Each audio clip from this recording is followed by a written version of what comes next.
Hi everyone, welcome to another new episode of ESL Talk.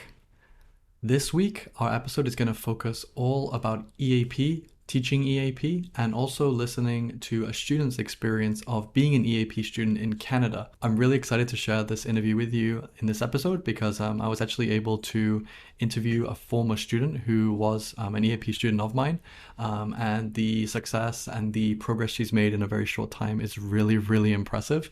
And the fact that she's able to come onto the podcast to talk about her experience, I think is something that I didn't think she'd be able to do when I first met the student. So our guest Jana is going to join us today to talk about her experiences of learning in a university in Canada, of studying an EAP program, how it helped her, how it could benefit her, and some advice and some steps that you might be able to incorporate and use for the international students that you work with.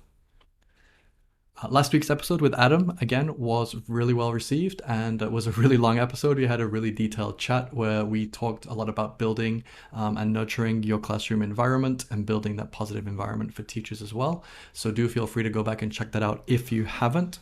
But that was a really long episode, but a really useful one as well. So we hope you enjoyed listening to that episode too. Couple of little announcements before we get started on today's interview. Firstly, just wanted to point out that we have made a few changes with the setup of the podcast. So as you can probably hear, the sound is much clearer. Hopefully the audio comes across a lot better for you as a listener. We really wanted to focus on improving that process. So I think we are now at that stage where we can do that. So hopefully you can enjoy the improved sound quality. Also, we have launched a YouTube channel. So if you prefer to watch or listen on YouTube, you can do that. You can just find us on YouTube. You can just search ESL Talk Podcast. You can also go to the website, esl-talk.com. There is a link for YouTube on there, so you can just click that link and then you can catch up with all of our previous episodes.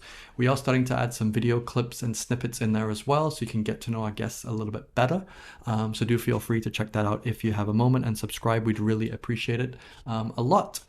In terms of the podcast itself, again, the growth this year in 2023 has been unbelievable. Like I said, we're averaging around 10,000 downloads a month now, which is something that me and Faye didn't really think was possible when we started out a couple of years ago. But we're making that progress. We're getting your support and we really appreciate that a lot. If you do want to help us out, you can leave us a 5-star rating on your podcast provider of choice.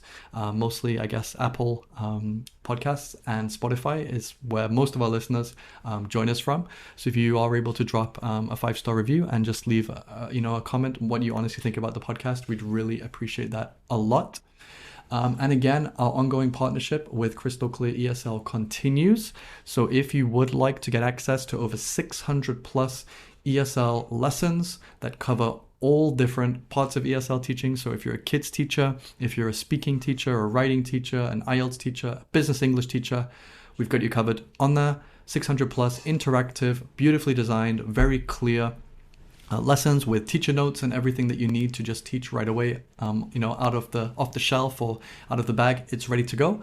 You just need to simply go to esl-curriculum.com and you can sign up for your free 2-week trial. If you like it and it works for you, great. If it doesn't, that's fine as well. But we just want to help you guys out with materials and tools for you to be successful. So if you'd like to be a guest on an upcoming episode, we are getting lots and lots of requests, which is great. Please feel free to keep those coming in. Just simply go to our website, esl-talk.com. There is a button at the top, Be a Guest. Just click on that. Fill in a couple of short little details. We'll be in touch to follow up for an interview. And then you can be part of the podcast as well, especially if you have, a passion project, something you really love about teaching or the English language. We'd love to hear it. So feel free to go ahead, go to the website, fill in the form, and we'll be happy to accommodate and hopefully get you on very soon as a guest to the podcast. All right, so why don't we hear from our guest today, Jana, who's going to share with us her experiences of being an EAP student in Canada. She's going to reflect on what things she really enjoyed, what worked well for her, give some advice to teachers and students alike as well. And we can hopefully use this as a way to help us prepare for international students, teaching them, making sure that they have a good environment to learn in, and that they're supported and nurtured as students as well in their new country and in their new classroom. So let's go ahead with today's interview.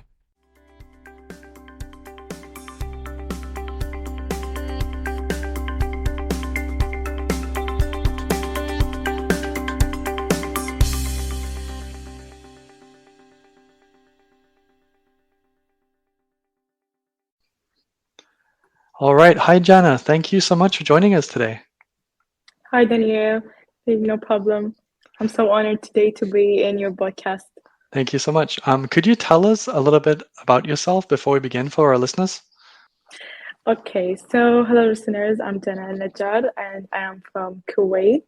I grew up actually there, and now I am in Canada studying um, to complete my degree in dentistry. And I have been in Canada, I think, 8 months, and I'm waiting to complete my studies and done from getting my dentistry degree. Wow, amazing. So, tell us, Jana, what motivated you to pursue your studies in Canada, and why did you choose Canada in particular? Okay, so basically, I am a fully scholarship international student. So it is required for me to pursue and participate in EAP course, so it can improve my English and I can manage and adapt easily with my studies. And actually, I choose particularly Canada. It's a long story, but I will give it a quick about it. So I remember that I came here in Canada maybe before 10 years. And the first time I put my foot in Canada, I told my family that one day I will be studying in Canada. But now, actually, I feel I wanted to study in Canada because it has the best academic degree, Hmm. and I am dreaming also to get the Canadian board, and also that will benefit my career after I get the degree. Right, exactly. Actually, in dentistry. Amazing. And in addition to that, I also choose Canada because it has a lot of outdoor activities where I Mhm. love to do. Amazing. Yeah, it's great. And you said you studied EAP first of all, and that really helped you Hmm. to adapt and to use your English to help you with your studies.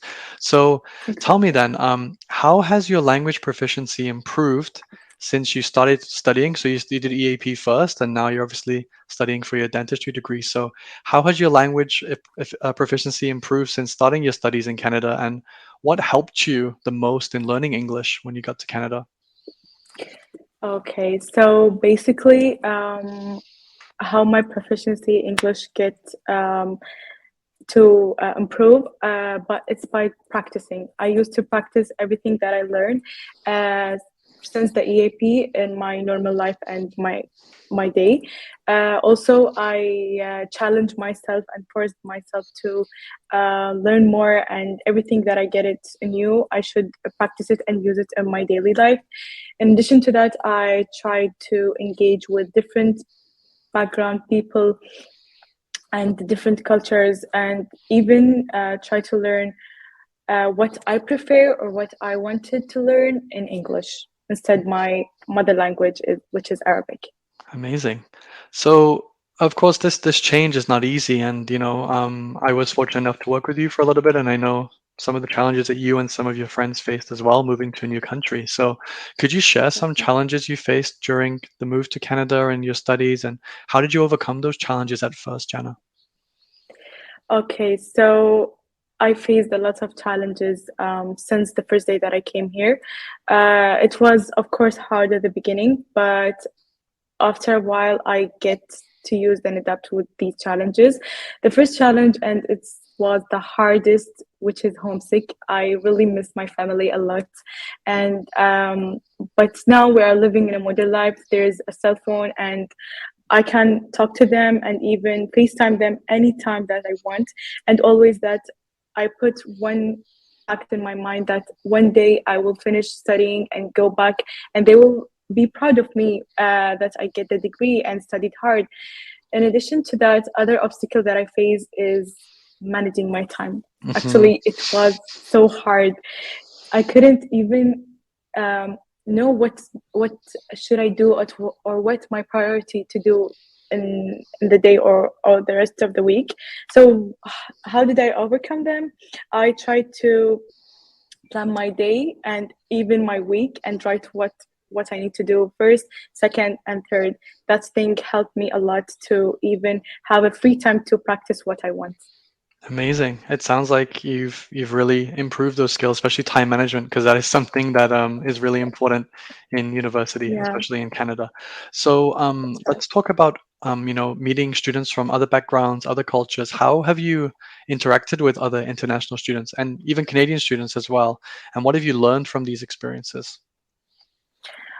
so basically, since I started the university, it is required for us to like engage in labs and lectures, and they choose us in randomly. They select us randomly, so and I'm forced to communicate with these people, and I tried even to participate with them, and even do some other activities, other rather than studying with them.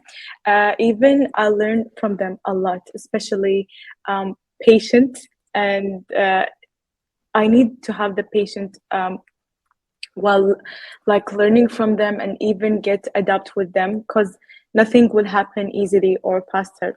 And also one thing I learned from them is I learned a lot of cultures and backgrounds. I learned some new languages, even like the hardest languages, and a lot from them. Wonderful. It's great. It seems like, as again, you're able to open your mind and not just learn about Canada, but also other cultures, other backgrounds, other people as well. So, Exactly. what were the cultural differences, the biggest cultural differences you faced between Canada, North America, and Kuwait? And how did you navigate or how did you solve these differences that you faced? Okay, so actually, there is not a lot differences between our culture and Canadian culture, because both of them are combination with multiple cultures. In Hmm. Kuwait, we have a lot of immigrants people, and we are so satisfied and happy with them, Hmm. and we work with them, study with them, and even learn a lot with them. Um, since I came here, I didn't face a lot of like difficulties from Canadian culture, but I try to um, practice their culture and I try to adapt myself and see them as their normal people and even try to learn more about their cultures. Wow, it's a really good approach to have that open mind. And maybe for Yeah. our listeners, a lot of our listeners maybe don't know much about Kuwait. Is there a lot of opportunities to teach English in Kuwait? Are there a lot of English teachers from other countries in Kuwait? Yeah, actually, they are from multiple countries, and even you can participate in like local school or private school. You can see and have the opportunity to learn English in multiple places. Amazing. That's really good to know. So yeah, Kuwait is another great place where you could teach if you're looking to teach in other countries as well. So Jana, have you had any memorable experiences, positives, or maybe some cultural shocks during your time in Canada? And can you share any anecdotes or any stories about these cultural shocks you might have faced since you moved? Okay, so what shocked I have and I faced since I came here in Canada is that every single place that I go to and starting to tell them that I study dentistry, they were being, oh, that's amazing and that's good for you, and they like support me and motivate me to complete, and they're so happy that I am participating in their country and their universities, and I'm doing a lot for them. And also, what's another shock uh, that I have faced here, that here in Canada, the second I think language that they talk is French. So since I came here, I remember one time I was at the grocery store. One woman pointed at me and told me pardon, and I was like, what she's trying to tell me, or what did she want? And I realized that pardon means many things, many phrases. It's just one word, but it can reflect many phrases. So I was like, oh, it's okay to have combination between both languages, and they can use it in their daily life. So yeah, that's one thing I should Yeah, also about. I mean, you think you know English, and even for me as a native speaker, sometimes, we have all Yeah. those, those homophones where we have different sounds or similar sounds, different meanings and synonyms and all those kinds of things you have to navigate. So it is a challenge for sure, but I'm really happy to hear that people have been so supportive and they've been, encouraging you and being positive, which is good. So as an international student coming to study in Canada and obviously studying EAP, what was some extracurricular activities or clubs that you've participated in during your studies, and how have they helped you to have a better experience as an international student? So basically, I participated not at like multiple like societies or cultures or clubs, but I tried to when I have a free time, I tried to one time enter my university outdoor society where they do some multiple trips. And I remember that I go one time to a hiking trip. It was amazing, and I learned a lot. And also one time I tried to go to a road trip with my friends with a Canadian guide. He told us a lot about Canada, lots of facts that I didn't even know about. And also these things that I learned, it has improved many sectors in my life and personality. Amazing. So yeah, let's expand a little bit on that. So how has studying in Canada impacted your personal growth and development, and how is this going to help you in the future? When you look back in 5 years or 10 years, how will Canada have helped you to grow personally and as an individual? Okay, so basically, studying abroad in Canada influenced me in many ways, where I find myself in different way and even shape. I work independently, and I try to enhance myself in many ways, and I became even more like trust trustworthy in many sectors, and even I figured out my personality and noticed that this improved my life much way that I have expected since I came here to Canada. And this experience have really shaped my future goals, and I started to plan and like note everything that I wanted to do in the future here in Canada. Amazing. So for international students, maybe, there's a lot of support in some universities, maybe not so much in others. I know obviously where you studied, there's a lot of support available. So can you talk about the support systems available to international students, and how did you use them? How did they help you? Okay, so basically in my university, I have many international support in each major. And I know that there is support Canadian online platforms that are available online where you can book with them some and psychology with them some interview face to face or like by zooming. In addition to that, there is counseling centers in Canada, not only at the universities, and there were like multiple places that offer for us many help and guidance. In addition to that, I think that there is a pre-arrival support in each Mhm. university, but not all. And that's where I participate in before I came here to Canada, where they showed me the programs and um, how I can attend and participate in the university and try to psychologize my schedule. That's great. I think mental health, we all are affected by change and differences. And I can imagine it was a long time ago that I studied in another country, and to have that support and those services, I think would be really helpful. So can you discuss any specific academic or career goals that you've set for yourself since starting your studies in Canada? When you arrived, did you think, okay, I can do this more, I can do this better? Did you make some goals? Could you tell me a little bit about that, Jana? Okay, so basically, since I came here and I started the EAP, I wasn't um, the best person that I can even make a small talk with anyone. Mhm. But since I came here, I like try to put a goals for me that I wanted to gain or to remember, and I want to even be more like more, like, how I cannot describe it, but even more proficiency in each sector in my Hmm. personality or even my academic studying. And also for my future goals, I wanted and I wish to get the Canadian board, so it can give me a huge opportunity in my home country. When I finish studying, it can give me an opportunity in my career. In addition to that, I want to participate in some also medical seminars that they make here in Canada, and even work with some researchers that would affect like my personality in many sectors, and even um, my academic studying. Yeah, I think so. It's great that you've set those goals for yourself and that you've realized that you can do this. And, it sounds like you have really great goals, which I'm sure you will achieve because, having worked with you a little bit, I know how motivated and how hardworking you are as a student. So that's great.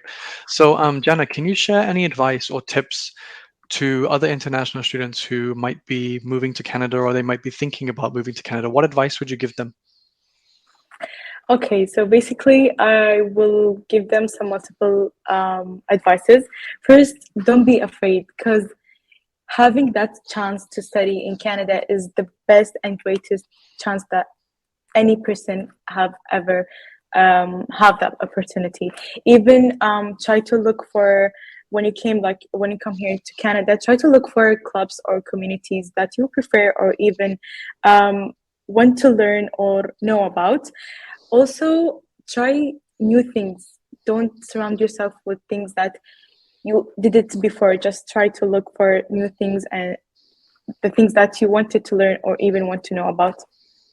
In addition to that, try to balance your life between studying and having fun. Try to find a time for yourself where you can improve yourself in many ways and many things in your free time. Good advice for sure. Okay, great. Thank you so much, Jenna.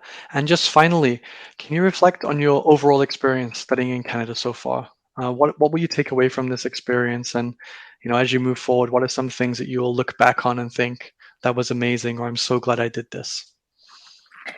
Okay, so basically, when in future, when I think about the things that I did, like right now, I will remember that taking this decision is the best choice that I have ever make. In addition, I will like talk away a lot of things that I have do for the since the first time that I arrived here in Canada. In addition, studying here feels very interesting in many ways and sectors. And in addition, I will always remember that I came here for building many things in my personality and life. And also, I will be like more proud of myself and how that I get to improve myself in many ways. Hmm. So thinking back to, EAP, the first week or the first few days in EAP, what will you remember most about that experience specifically? Specifically, EAP, the whole course was thing that's remarkable and memorable. I will never forget these days where I get to see myself improving every day and every hour that I spent in EAP. I remember many strategies and the techniques that you teach us to do while we face many difficulties. And these days will never be forgettable. It's a really the best opportunity that I have ever taken. Wow, that's good to hear, Jana. And I think as well, this I think today, just you coming to speak today to talk to us, just shows that you don't need to be a perfect English speaker. You don't have to be, worried about making mistakes or, thinking that you're not perfect. It just goes to show like what you've learned, that confidence, those skills that you can use them and apply them, and hopefully it's helping you now to continue your studies and hopefully to graduate and become a dentist and hopefully be successful for many years. So thank you so much for taking some time to share that with us today, Jenna. Really appreciate it. Thank you, Daniel, so much. I'm so glad to be in your podcast and so honored also to talk with you since um, the last date that I have ever seen you. Yeah, exactly. It's great to connect again. And this is a great thing as well. It's always wonderful for teachers to be able to reconnect with students they've worked with in the past and see how they've grown and developed. And, I'm really glad you were able to share your experiences about EAP and how it helped you as well. So thank you so much, Jenna. Thank you, Daniel. Okay, so that was our interview with former EAP student Jana. And I think it's really wonderful just once in a while to be able to speak to former students who've been able to go on that journey with us as teachers. And we can kind of see, the end result or the outcome for us, which I think is really wonderful because I think oftentimes as teachers, we sometimes don't really appreciate, the work that we put in and we don't really see the result of our work until much, much later. So this is really wonderful to review, reflect, and hear how the student has used English and EAP specifically in a university setting to help set them up for their future as a dentist, how they've, embraced the experience, how they've tried their best, and, they're able to give advice and give information for other students, which you can hopefully use in your own practice as well. So again, I'm really proud of this student. I only worked with them for a short amount of time, just for a few months, but the fact that they're able now to come onto a podcast like this and talk about their experience so confidently in English. And again, we know it's not perfect, and students, their English is not going to be perfect. Even as teachers, even myself, my English isn't perfect. I can always improve. So the fact that a student was willing to offer that insight and share that experience, I think is really invaluable. And hopefully it's motivating for us as well to see that we do make a huge difference in the lives of our students, and we can really help them to, aspire to do more and to be more and to reach their goals using English as well. So before we sign off for this week's episode, there's something pretty special heading your way in a few days.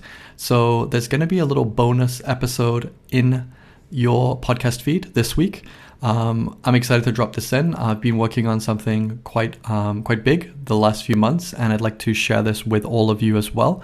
So do keep an eye out for that. I won't say too much because I'd like to hopefully give you a bit of a nice surprise and something really interesting that you can hopefully use for yourself as an online teacher. But if you did enjoy the podcast, as always, feel free to leave us a 5-star review on Apple Podcasts or on Spotify. We really do appreciate that.